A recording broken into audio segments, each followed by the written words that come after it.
આપણને અહીંયા રહેવાની ભલામણ કરી ગયા છે. માટે બેટા રડીશ નહીં, શાંત થઈ જા. થોડી વારે ધ્રુવજી શાંત થયા એટલે કહ્યું કે માં, મારું સર્વસ્વ જો કોઈ હોય ને તો તું છે. માં, મારા પિતાની પાસે ગયો, મને ગોદમાં ન બેસવા દીધો હોત તો મને કોઈ વાતનું દુઃખ ન હોત. મારા પિતાએ કદાચ એમ કહ્યું હોત કે તારી માં રાજરાણી નથી, તારી માં દાસી છે, તો મારા પિતાને તને દાસી કહેવાનો અધિકાર છે. પણ મારી ઓરમાન માં સુરુચિને તને દાસી કહેવાનો અધિકાર કોણે આપ્યો? માં, મારું તીર્થ એ તારા ચરણાર વિંદ છે, તારો ખોળો એ મારા માટે સર્વસ્વ છે. માં, મારું સર્વસ્વ જો કોઈ હોય તો તું છે. સુનીતિએ વિચાર કર્યો કે સુરુચિએ નાના એવા બાળકના મસ્તકમાં એના પિતા પ્રત્યે વેરના બીજ વાવી દીધા છે. પણ હું માં છું, આ વેરના બી એના મગજમાં જે છે એ હું જરૂર કાઢી નાખીશ. ગોદમાં બેસાડી માથે હાથ ફેરવી સુનીતિ ધ્રુવને કહી રહી છે કે બેટા, આ જગત જે છે ને એ જગત દુઃખરૂપ છે. આ જગતની અંદર કોઈ જીવને સુખી જો થવું હોય તો એને પરમેશ્વરનો આશ્રય કરવો જોઈએ, પરમેશ્વરનું ભજન કરવું જોઈએ, પરમેશ્વરની ભક્તિ કરવી જોઈએ.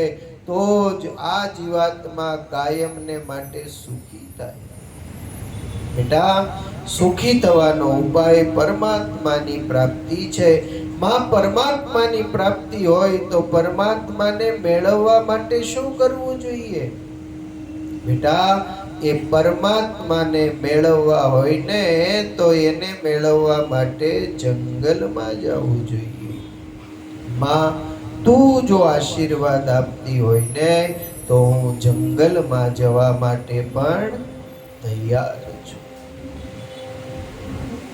એ જંગલમાં જવા તૈયાર થયા છે ધ્રુવ. બીજા દિવસની સવારે ધ્રુવને માં સુનીતિ વિદાય આપે. સુનીતિના મનમાં વિચાર આવ્યો કે ધ્રુવ વનમાં જાય છે, ભગવાનનું ભજન કરે છે, કરશે, પણ એને એની ઓરમાનમાં અને એના પિતા પ્રત્યે અભાવ છે. એ અભાવને લઈને જો વનમાં જશે ને તો ભગવાન એને નહીં મળે. આપણે ભજન કરીએ, આપણે ભક્તિ કરીએ, આપણે ધ્યાન દાન પુણ્ય કરીએ, પણ બાજુમાં ઊભો હોય એ આપણને દીઠો જો ગમતો ન હોય ને તો એ આપણું ભજન ભક્તિ ફળદાયી નહીં થાય. આપણે મંદિરમાં પ્રવેશ કરીએ ને માળા ફેરવતા હોઈએ ને કોઈ આપણને ન ગમતો હોય એવો માણસ આવે ને માળા ફેરવવા બેસી જાય ને તો મનમાં એમ થાય, આ ભગતડો ક્યાંથી આવ્યો અને મારી બાજુમાં જ કેમ બેઠો? એમ કરીને એનાથી અભાવથી આગો આગો આગો ખસતો જાય. એના પ્રત્યે આવેલો અભાવ છે, એ અભાવ પણ ભજનનું, ભક્તિનું, સેવાનું ને સ્મરણનું સુખ તમને નહીં આવવા દે. માટે મારો પરિવાર જો કોઈ હોય ને તો આ પગથિયા ચડીને જે કોઈ આવે છે એ મારો પરિવાર છે. આવું જ્યારે માનશું ત્યારે ભજનનું સાચું સુખ અને ભજનનું સાચું ફળ આપણને પ્રાપ્ત થશે. કદી કોઈનો ભાવ નહીં, કોઈના પ્રત્યે દુર્ભાવ નહીં, અને જો ભજન થાય તો એનું ફળ છે એ સંપૂર્ણપણે મળતું હોય છે. ધ્રુવ જવા તૈયાર થયા. માએ કહ્યું, બેટા, હું તો તને આશીર્વાદ આપું, ભગવાન મળશે, પણ રાજમહેલમાં જા, તારી માં અને તારા પિતા તને આશીર્વાદ આપે. સુરુચિ ને ઉત્તાનપાદ રાજાના આશીર્વાદ તને જો મળી જાય ને તો તને જંગલમાં ભગવાન વેલા મળશે. ધ્રુવજીએ કહ્યું કે માં, હું એ સુરુચિના આશીર્વાદ લેવા નહીં જાઉં. કેમ? માં, એણે તને દાસી કીધી છે. બેટા, એણે જે કહ્યું તે, એ કદાચ મને દાસી કહે તો હું રાણી મટીને દાસી થઈ જવાની નથી. પણ કોઈ પણ જીવ પ્રાણી માત્ર પ્રત્યે આવો જો અભાવ રાખીશ તો ભગવાન રાજી નહીં થાય.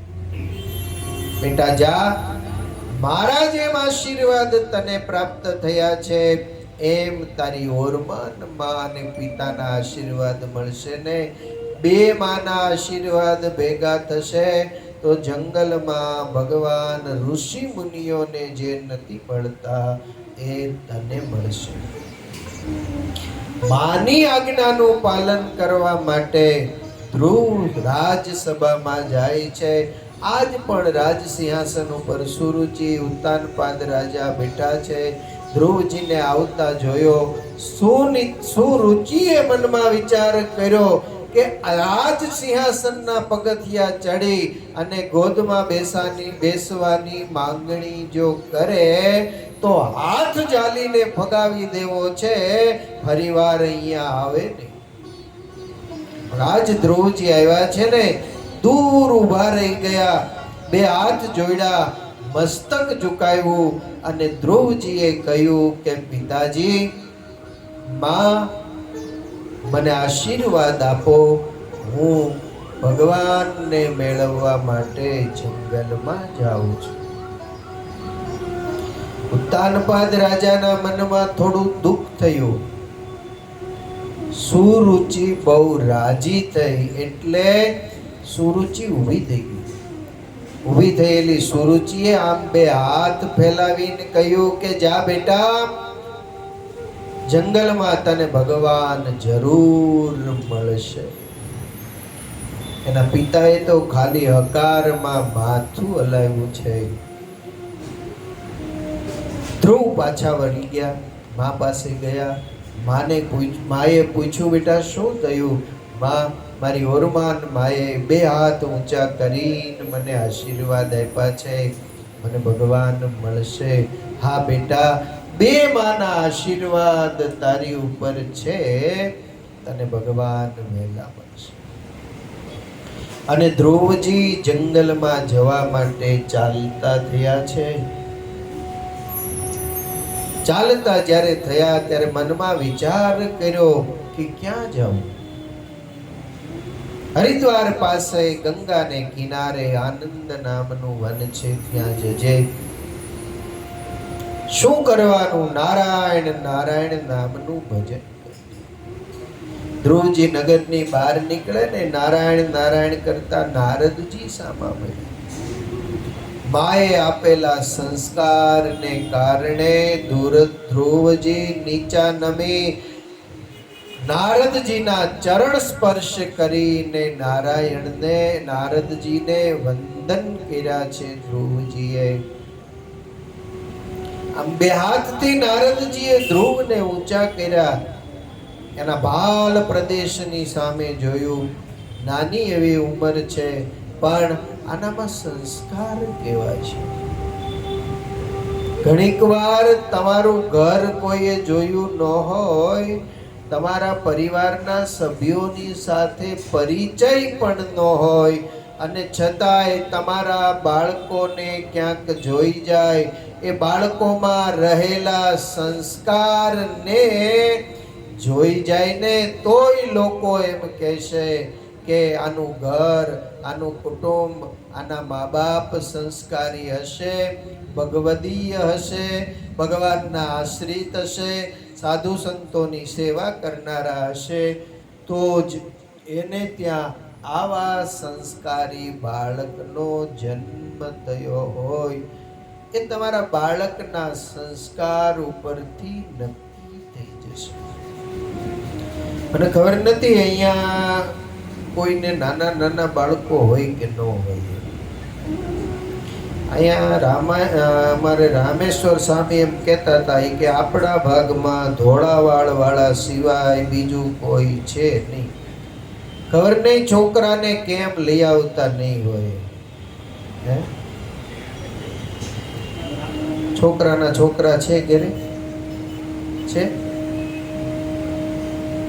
એના હાચવવા પડે એટલે નથી લઈ આવતા, કે ક્યાંક સાધુ આમ શબ્દોના ઘા કરે ને લાગી જાય એટલે નથી લઈ આવતા. એને ક્યારેક મંદિરે લાવજો, એને દંડવત કરતા શીખવાડજો, એને સાધુને પગે લાગતા શીખવાડજો. નહીતર સાધુ ઘરે પધરામણી કરવા આવશે ને, તમે પરાણે તેડીને લઈ આવશો ને તોય એ આવશે નહીં. એટલે એને સાધુથી દૂર ન રાખતા. અને ભાઈ એકનો એક હોય ને સાધુ થઈ જાય ને તોય ધન ભાગને ધન ગડી માનજો. આવું પ્રાપ્ત કોને થાય? આવો ભક્ત કોને ત્યાં જન્મે કે જે સાધુના સંગમાં જાય, જે સાધુ થઈ જાય ને ભગવાનનું ભજન ભક્તિ સેવા અને સંકીર્તન કરે. એવું નથી કે તમારી પાસે કરોડો રૂપિયા છે ને 2 કરોડ ને 5 કરોડના ફ્લેટ છે એટલે તમારા છોકરા સાધુ ન થાય. એને થાય તો થાવા દેજો, જાય તો જાવા દેજો. એને સરસ મજાનો ઘોડિયામાં સુવડાવો ને, વાલરડા ગાવ ને ત્યારે એને ઉપદેશ આપજો. ડુંગરા ઉપર જે દિવસે શિવાજીનો જન્મ થયો ત્યારે જીજાબાઈએ શુદ્ધોસી બુદ્ધોસી નિરંજનોસી એમ કહીને એને ઉપદેશ આપ્યો તો એ બાળકને. એને એવું નહોતું કહ્યું કે તારું નામ આ રાખીશ, તને ભણાવીશ, તને ડિગ્રી અપાવીશ, સરસ મજાની એક કન્યા ગોતીને પરણાવી દઈશ અને અમે જેમ હેરાન થયા એમ તુંય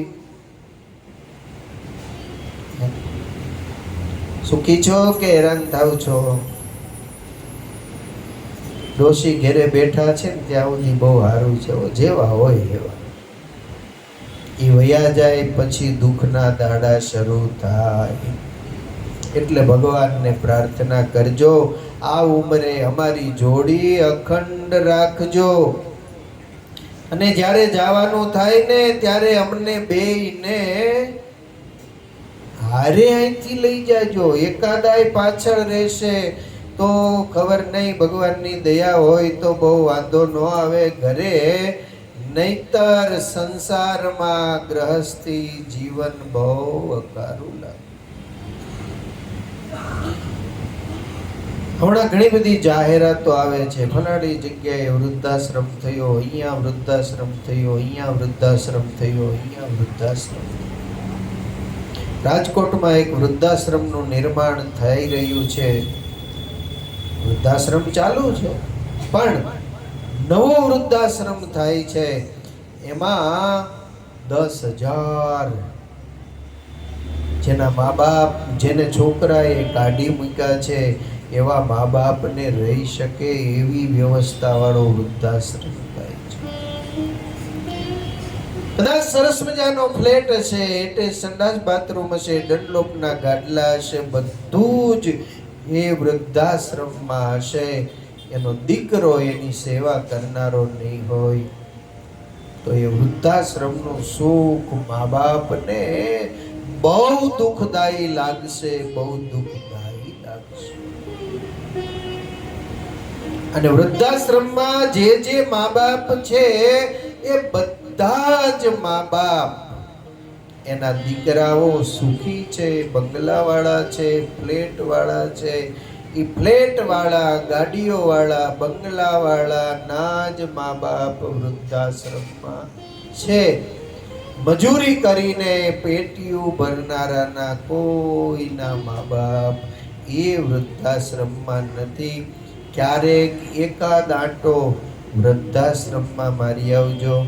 કોઈ વડીલ દાદા હોય એની પાસે બેસજો, કોઈ દાદી હોય એની પાસે બેસજો, એને એના દિલની વ્યથા તમે પૂછજો કે ભાઈ તમે અહીંયા આવ્યા છો તો શું પરિસ્થિતિ. એક વડીલને મુંબઈ જેવા શહેરમાંથી એના દીકરાએ, એના દીકરાની વહુએ, એના દીકરાએ, આ બધાએ ભેગા મળીને કહ્યું કે દાદા આજે આપણે ફરવા જવાનું છે. માડી વયા ગયા હતા બિચારા, દાદા એકલા હતા. આજે આપણે ફરવા જવાનું. ક્યાં જવાનું? તો કે નગરની બહાર સરસ મજાનું જંગલ છે. એ જંગલમાં એક સરસ મજાનો 25 મકાનોનો આશ્રમ છે ને એ આશ્રમની મુલાકાતે આપણે ત્યાં જવાનું છે. દાદા કે ભલે, કોઈ દી કીધું નથી સાથે આવવાનું, આજે કીધું છે તો કાંઈ વાંધો નહીં. હા દાદા, આપણે ત્યાં જઈએ છીએ ને તો 2 જોડી કપડાં લઈ લેજો, નાવાનો ટુવાલ લઈ લેજો, આ બધું સાથે લઈ લેજો. એકાદ દિવસ દાદાને એમ કે ત્યાં રોકાવાનું હશે એટલે દાદાએ પોતાની થેલી તૈયાર કરી લીધી. આવ્યા છે આશ્રમમાં. આશ્રમમાં એક ઓટે દાદાને બેસાડ્યા, એની થેલી એના હાથમાં આપી, પછી બધે આટો માર્યો, બધું જ થઈ ગયા. પછી દાદાને એમ કહ્યું કે દાદા અહીંયા બેસજો, અમે હમણાં થોડી વારમાં આવીએ. એમ કરીને ગાડી લઈ દીકરો, દીકરાની વહુ, એનો દીકરો, જે પરિવાર હતો એ નીકળી ગયો. કલાક થઈ કોઈ આવ્યું નહીં, 2 કલાક થઈ કોઈ આવ્યું નહીં. બપોરના 12 વાગ્યા એટલે આશ્રમ વાળાએ એમ કહ્યું કે દાદા ચાલો જમી લો. તો કે મારો દીકરો કહીને ગયો છે હમણાં આવશે, પછી દીકરો, દીકરાની વહુ ને અમે બધા સાથે જમી લઈશું. એ ભૂખ્યા હોય ને હું એકલો જમી લઉં એ પણ બરાબર નહીં. એને આવવા દો, એ આવે પછી હું જમી લઈશ. પેલા આશ્રમના વડીલે, કાર્યકર્તાએ કહ્યું કે દાદા એ તો આવશે ત્યારે જમી લેશે, તમે તો જમી લો, તમે એની માટે શા માટે ભૂખ્યા રહ્યો છો? તો કે નહીં નહીં, એના દીકરાનો દીકરો નાનો છે, મારો દીકરો એ મારી સાથે બેસીને ભોજન કરે છે, હું એકલો જમી લઉં એ બરાબર નહીં. હું રાહ જોઈશ, 1 કલાક 1.5 કલાક રાહ જોઈ, કોઈ આવ્યું નહીં. ફરીવાર પેલા આશ્રમના સંચાલકે આવીને 2 હાથ જોડીને કહ્યું કે દાદા થેલી હાથમાં લઈ લ્યો, મારી સાથે ચાલો. દાદા કે કેમ? મારો દીકરો આવવાનો છે. ના ના, તમે થેલી તો લઈ લ્યો. દાદાએ કમ અને થેલી હાથમાં લીધી. એક ઓરડોનો દરવાજો ખોલ્યો. દાદાને કહ્યું દાદા ખીતીએ થેલી ટીંગાડી દો. આ બેડ છે તમારા માટે છે. તમારા દીકરાની કે દીકરાના દીકરાની રાહ ના જોશો, એ નહીં આવે. આ વૃદ્ધાશ્રમ છે, અહીંયા તમને મૂકી ન આવાય દીકરા જગતમાં છે. બાપને કીધા વગરના મૂકી અને વયા જાય, પછી એ બાપની દશા શું થતી હશે? એટલે સંસ્કાર છે એ બહુ મહત્વના છે. એને સાધુ પાસે લઈ જાજો. તમારી વાત તમારો દીકરો, તમારા દીકરાનો દીકરો જ્યારે નહીં માનતો હોય તો સાધુ પાસે એને લઈ ગયા હશો ને એને બેસાડશો તો એ સાધુ એને કહેશે કે બેટા આપણી સંસ્કૃતિ નથી. સ્વામિનારાયણ ભગવાને આવી ભલામણ કરી છે મા બાપની સેવા કરવાની જ્યાં સુધી શરીરમાં પ્રાણ હોય ત્યાં સુધી. માટે આ સંસ્કૃતિથી વિરુદ્ધ છે. આવું આપણે વર્તન કરવું ન જોઈએ. માતા પિતા તો વડીલ કહેવાય, અને વડીલ કહેવાય એટલે એ વડીલોનું જે કાંઈ બોલેલું ચાલેલું હોય એને સાંભળવું જોઈએ. એને બોલ્યું ના બોલ્યું કરી, સાંભળ્યું ન સાંભળ્યું કરી અને આપણે ચલાવી લેવું જોઈએ, ચલાવતા શીખવું જોઈએ. તને ન ગમતું હોય, તારા દીકરા તારી વહુને ન ગમતું હોય તો એને પણ તારે સમજાવવી જોઈએ આવું કોણ કહેશે? સંત કહેશે. એટલે સંતોએ કીધું કે સંત વિના રે સાચી કોણ કરે? હે સારા સુખની વાત, સારા સુખની વાત, સંત વિના રે સાચી કોણ કરે? સંત વિના સાચા સુખની વાત આ જગતમાં બીજો કોઈ કરશે પણ નહીં. અને કોઈક કેવા જશે તો સાધુ વગર કોઈની વાત એ માનવા તૈયાર પણ નહીં થાય. નારદજીને ધ્રુવજીએ વંદન કર્યા છે. બેટા કઈ બાજુ? તો કે જંગલમાં જાઓ છો. ત્યાં શું કરવા જા છો? તો કે ભગવાન મેળવવા. બેટા ઘરે જા, ઘરે આ તારી ઉંમર છે રમવાની. અત્યારે તું જંગલમાં જઈશ, આટલી નાની ઉંમરે તને ભગવાન નહીં મળે. નારદજીને ધ્રુવજીએ એમ કહ્યું 5 વર્ષની ઉંમરના બાળકે કે તમે સાધુ થઈને મને એમ કેમ કહો છો કે ભગવાન નહીં મળે? મારી માએ એમ કીધું કે બેટા જંગલમાં જા, તને ભગવાન મળશે. મને મારી માના વચન ઉપર વિશ્વાસ છે, મને ભગવાન મળશે. અને નારદજીએ માથે હાથ મૂકી દીધા. જા બેટા, તને તારી માતાના વચન ઉપર વિશ્વાસ છે તો હું તને આશીર્વાદ આપું છું. ઋષિ મુનિઓને જે ભગવાન નથી મળ્યા એ ભગવાન જંગલમાં વહેલા તને મળશે. અને ભાઈ, જેને માતા પિતાના આશીર્વાદ હોય, જેની ઉપર સદગુરુની કૃપા હોય, એને માટે આ જગતમાં કંઈ પણ અશક્ય અને કંઈ પણ અપ્રાપ્ય નથી. માટે યાવત જીવમ ચ શુશ્રૂષા કાર્યા માતુ પિતુર ગુરોહો. કોણે કીધું છે? કોણે કીધું છે? તેજસભાઈ, કોણે કીધું આવું? આપણને શું ખબર? આપણે તો શહેરમાં કેટલી વધઘટ હોય એની ખબર હોય. કોનો શહેર ઊંચો છે?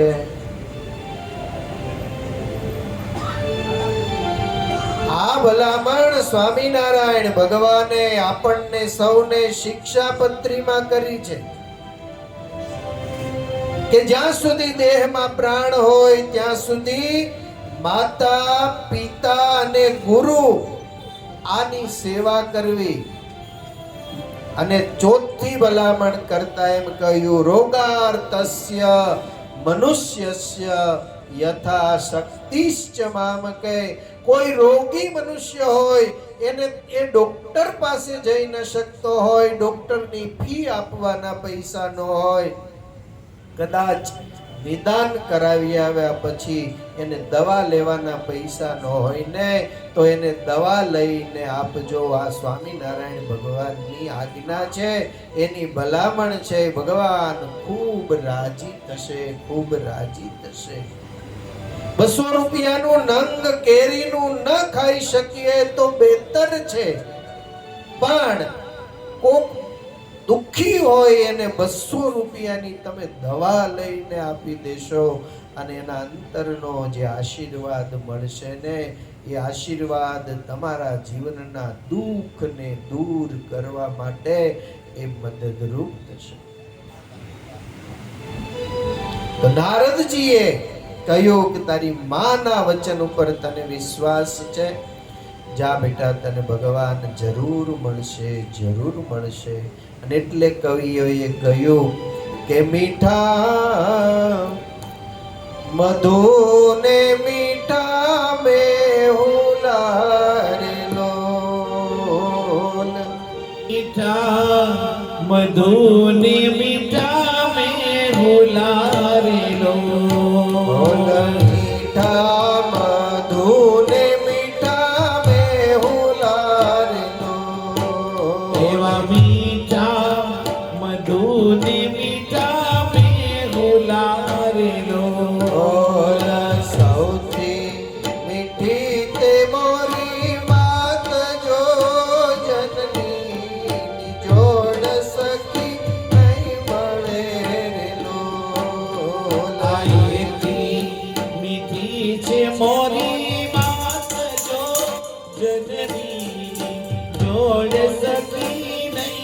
જડે રે લો પ્રભુજીના પ્રેમ તણી પૂતળી રે લો આ પ્રભુજીના પ્રેમ તણી પૂતળી રે લો પ્રભુજીના પ્રેમ તણી પૂતળી રે લો આ પ્રભુજીના પ્રેમ તણી પૂતળી રે લો જગતી જુદી છે ની જાત જો જનની જોડ સકી નહીં જડે લો એ આ જનની જોડે સકી નહીં જડે રે લો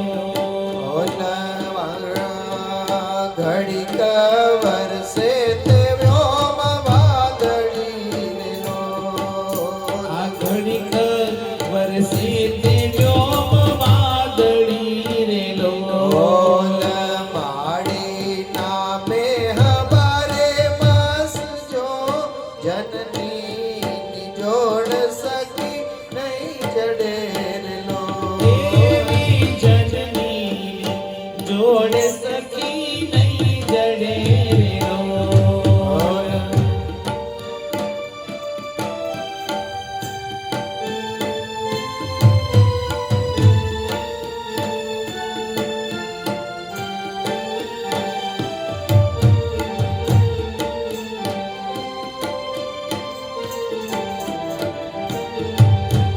ગંગાના નીર તો વધે ઘટે રે લો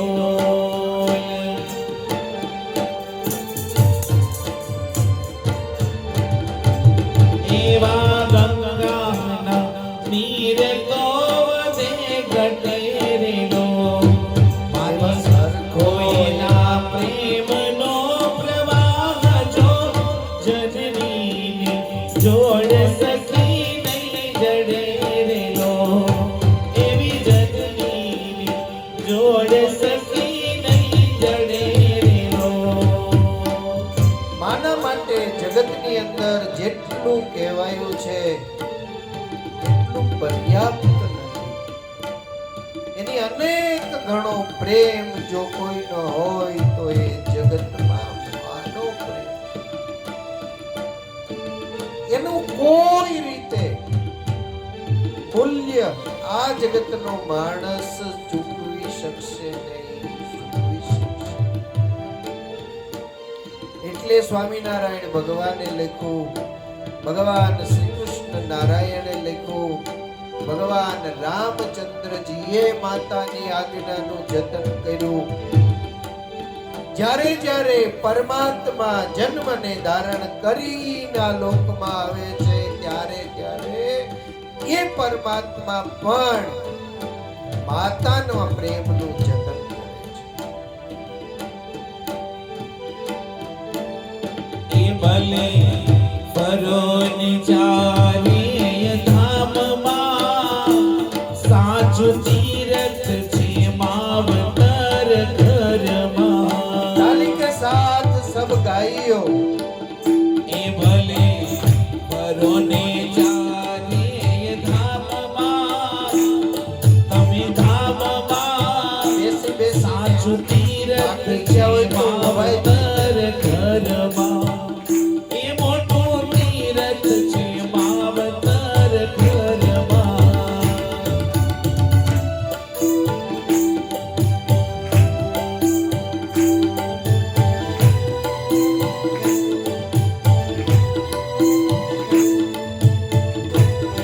આ ટ્રસ્ટી સભ્યોએ છે ને આપણો સમય પણ બચાવ્યો છે. નહીંતર અત્યારે રામ જન્મની આરતીનો, કૃષ્ણ જન્મની આરતીનો ચડાવો કરવાનો હતો, પરંતુ આટલી સુંદર કથા જ્યારે ચાલી રહી છે ત્યારે આ ટ્રસ્ટી મંડળે પણ એવું નક્કી કર્યું કે આપણે ચડાવવામાં સમય બગાડવો નથી. માટે તાલીની સાથે કોઈ કાશી